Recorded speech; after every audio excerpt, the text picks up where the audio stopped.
gente que parece estar sempre doente, não é mesmo? O detalhe é que muitas vezes isso pode ser apenas o reflexo de que a sua saúde emocional não anda nada bem. Para conversar mais sobre isso e para a gente ficar sabendo todos os detalhes a respeito deste assunto, a gente recebe com muito carinho a terapeuta Sônia Spear. Sônia, seja bem-vinda. Boa sexta para você. Obrigada. Um prazer estar aqui mais uma vez, Patrícia.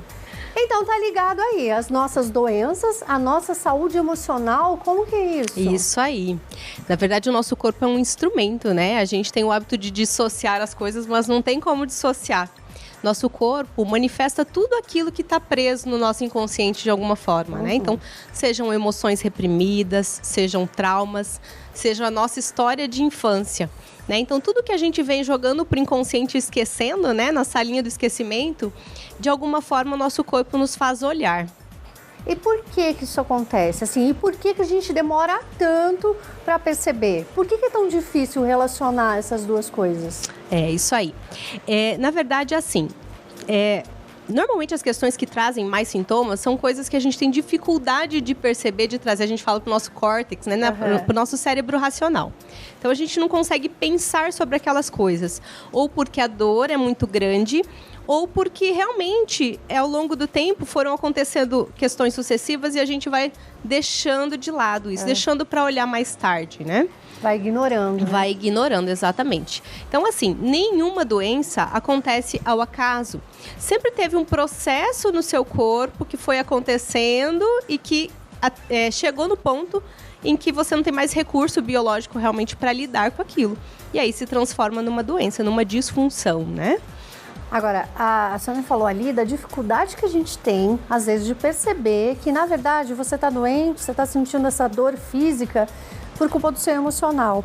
Quais sintomas, Sônia, a gente tem que ficar prestando atenção, que a gente pode falar, opa, isso daí é emocional. O que eu posso, quais são os sinais, assim, de que o meu emocional está refletindo negativamente no meu corpo? Isso. Então, assim, ó, não tem nenhuma doença, nenhum sintoma físico, doença, diagnóstico, que não tenha um fundo emocional. Então, algo aconteceu. Então, a gente tem aí, por exemplo, o Dr. Hammer, que é um médico alemão que fez um mapeamento do nosso corpo. Ele, a partir desse mapeamento, a gente consegue saber, em cada tecido, tipo de tecido, órgão e etc., por que você está trazendo esse sintoma. Então, cada parte do nosso corpo manifesta um tipo de emoção que você repreendeu. Então, por exemplo, um sentimento de impotência, de autodesvalorização, tende a refletir na nossa parte muscular. Então, uma dor no ombro, uma dor na coluna, nas costas, uma dor muscular. Então, a gente fala assim, a impotência, quando ela começa fraca, ela dá no músculo. Vai ficando mais pesada, dá um tendão inflamado, um rompimento de tendão, uma fraqueza. E, em casos mais profundos, mais avançados, pega a parte óssea. Então, é uma pista pra gente olhar aí, né? Tô com problema de coluna, tô com problema nos ombros, né? É muscular, é ósseo. Existe uma autodesvalorização associada. No consultório, a gente consegue olhar para a história do paciente e entender onde isso começou e desde quando ele vem acumulando isso. Porque quando você já tem a doença, então, por exemplo, um rompimento de tendão, você já veio passando vários traumas, vários processos e guardando aquilo no esquecimento, deixando para olhar mais tarde.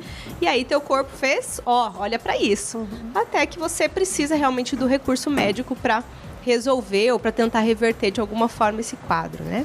Agora, é muito interessante porque você que está em casa, eu aposto que você falou assim, não, meu estômago está doendo. Eu tenho gastrite nervosa. É porque a minha enxaqueca. Não, comecei a ficar preocupada. Só que às vezes não é tão simples assim, não. E aí, como que a gente pode fazer para a gente, primeiro, estou com uma dor de cabeça. Então deve estar ligado sei lá, vamos supor, a sentimento de rejeição. Não sei, então um sentimento de contrariar, me contrariou, eu já fico com dor de cabeça. Ou seja, cada sentimento está ligado a uma parte do corpo. E o que eu posso fazer para o meu corpo não sofrer tanto? Isso. Controlar a emoção. É isso? Na verdade, assim, a emoção a gente não consegue de uma forma controlar. Manipular, porque né? Assim, isso, manipular. Porque a gente vem com uma história familiar, a gente vem com uma história de vida e a gente se acostuma a sentir e a pensar ou a reagir emocionalmente a partir dos acontecimentos, né, de determinada forma. Então, o caminho para eu adoecer cada vez menos é o autoconhecimento. Então, quando eu descubro qual é esse padrão, qual é a ferida, a dor que doeu mais, eu consigo perceber no meu dia a dia o que está gatilhando, quais são as situações aqui que me fazem despertar esse sintoma, né? A gente tende a ser simplificar muito o processo, dizer assim, isso aí é psicossomático, isso aí é emocional. Mas a base disso é muito mais profunda. Então, por exemplo, essa gastrite nervosa. Parece assim, porque eu fico nervosa ou eu tô estressada, tô na correria, começa a doer meu estômago. Mas a gente precisa olhar mais profundo para isso, né? Então, assim, a gastrite nervosa tem um fundo de raiva. Então, o que é que tá despertando essa raiva? E aí, a gente vem de uma cultura que não se pode expressar raiva, né? Não. Então, o que eu faço? Tô com muita raiva, eu engulo essa raiva. E quanto mais eu engulo, eu começo. É estômago, é fígado, é vesícula, pedra na vesícula. E é tudo consequência, não é causa. E aí a gente vai para a medicina tradicional, sim, a medicação às vezes é necessária, mas ela me ajuda a lidar com esse sintoma, ela não trata a causa. Então eu preciso conciliar as duas coisas. Eu posso ter a ajuda do médico aqui, da medicação, para resolver, amenizar o sintoma, mas eu preciso olhar para o meu emocional e entender onde isso começou, por que eu estou desenvolvendo esse processo, por que isso se transformou numa doença, né? E aí não existe exceção. Pode ser um câncer, pode ser qualquer doença. O fundo começou com uma emoção reprimida, com um trauma que eu não consegui olhar, com algo que está guardado aqui na minha caixinha inconsciente que eu não estou sabendo como lidar. Autocura, né? Porque a partir do momento que você tem o seu autoconhecimento, você se conhece, sabe o que está acontecendo. Mas como praticar essa autocura? Isso aí. O terapeuta nunca cura ninguém, né? A gente é apenas um instrumento para trazer consciência, ajudar o paciente a olhar para isso. Então, todo o processo terapêutico, ele passa necessariamente pela autocura.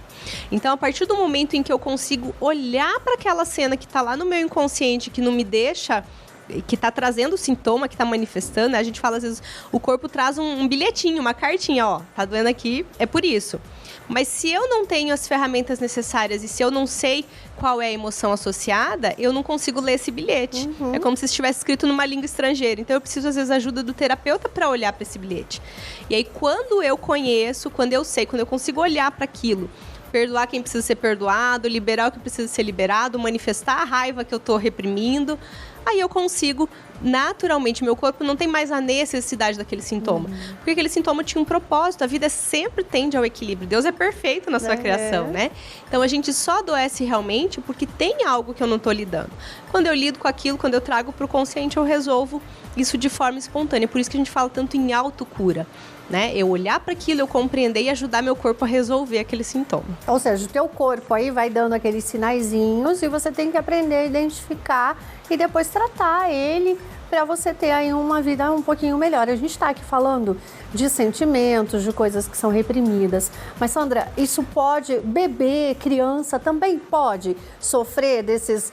a causa da doença lá do meu bebê, da minha criança, também pode ser emocional, né? Totalmente. E aí, criança, nós temos mais um ponto que é muito importante. Criança, vamos dizer assim, vamos combinar até os 10 anos? Ela não tem nenhum processo que é originalmente, exclusivamente dela. É de papai e mamãe. Tipo uma então, herança. assim, não necessariamente herança, porque esse clã se conecta e eu tento resolver o que minha mãe e meu pai não estão dando conta de resolver. A criança é o elo mais o papel fraco, ela puxa para ela esse algo que está no inconsciente, porque ela tem uma sensibilidade maior, então ela percebe e sente tudo que a mamãe está sentindo, tudo que o papai está sentindo. E aí o corpinho dela traz esse sintoma para essa família olhar para isso. Então, assim, nenhum processo de doença, da febrinha mais simples a um diagnóstico mais severo de uma criança, a gente olha só para a criança. A gente precisa olhar para esse pai, para essa mãe, para saber o que está acontecendo aí com essas pessoas. Às vezes é uma dinâmica do casal que está fazendo com que essa criança adoeça. Nossa, muito interessante, né? É muito interessante, é fantástico. Olha, eu quero te agradecer, viu? Agradecer por estar aqui com a gente, falar sobre esse assunto. Na verdade, o conhecimento, às vezes, é uma ferramenta que a gente nem tem noção da força, né? Do quanto é importante, exatamente. A gente, às vezes, fica no desespero de um diagnóstico de uma doença, achando que aquilo é incurável, que não tem saída, mas existe um processo processo, existe um caminho, um conhecimento por trás que te ajuda a resolver isso. É isso mesmo, quero te agradecer. Então, redes sociais? Obrigada. O meu Instagram, @SoniaSpear, tá à disposição. Sempre tô postando conteúdo por lá, sempre tem videozinho, né? Diquinhas aí, quem quiser acompanhar. E na minha bio também tem o link pro WhatsApp. Quem quiser marcar uma consulta, me chamar para bater um papo, tô ali à disposição. Maravilhosa. Tá bom? Viu? Obrigada. Maravilhosa. Muito legal essa conversa, né, gente?